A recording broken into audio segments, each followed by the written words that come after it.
Parshat Vayeishev introduces us to Yosef. And it tells us that Yosef was a na'ar. He was a young lad. But this is somewhat strange, because in the Parsha, Yosef is already 17 years old. Why is he referred to as a na'ar? A na'ar is usually somebody who's going through puberty. And the sages explain to us that he acted like a na'ar. He was immature. He was a very, very bright young man, but he was immature. He would tittle-tale on his brothers.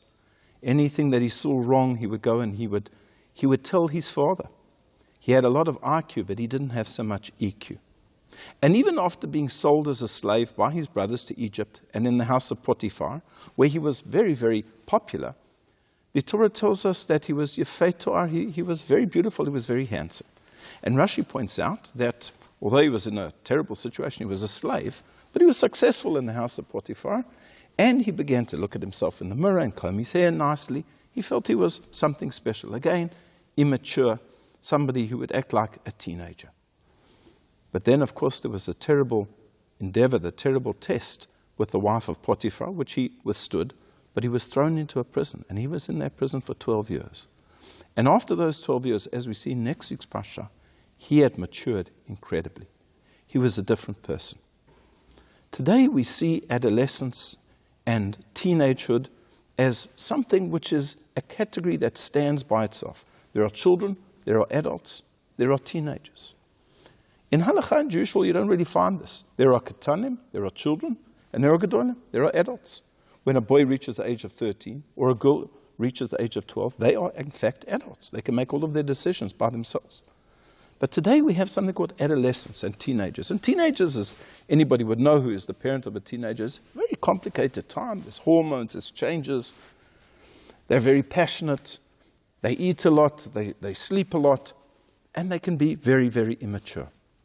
And it seems to be perhaps a malady of the 21st century. You speak to people who grew up in Eastern Europe, and when they were teenagers, a lot of them were already working. Some of them were already married because life was difficult. And life taught you that you couldn't just be a privileged person, sit around at home and enjoy what your parents were doing for you. Life really woke you up and made you mature very, very quickly. In the case of Yosef, we're being taught a lesson. Yes, there is something called adolescence, something called being a teenager. But one has to be very careful because it comes with a great deal of immaturity. And if you're going to make decisions at this stage in your life, for your whole life, there could be a problem. You have to become wise and you have to become mature. And therefore the Torah comes and it imposes an enormous number of responsibilities on a child. A girl who turns 12 and a boy who turns 13.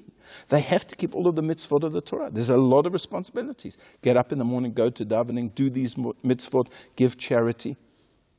Because we're trying to raise people who are mature, despite the fact that they're going through the stage in their life. So during the teenage years, yes, we are different. Our brain is developing differently. But at the same time, we have to learn to become mature. I wish you a Shabbat Shalom.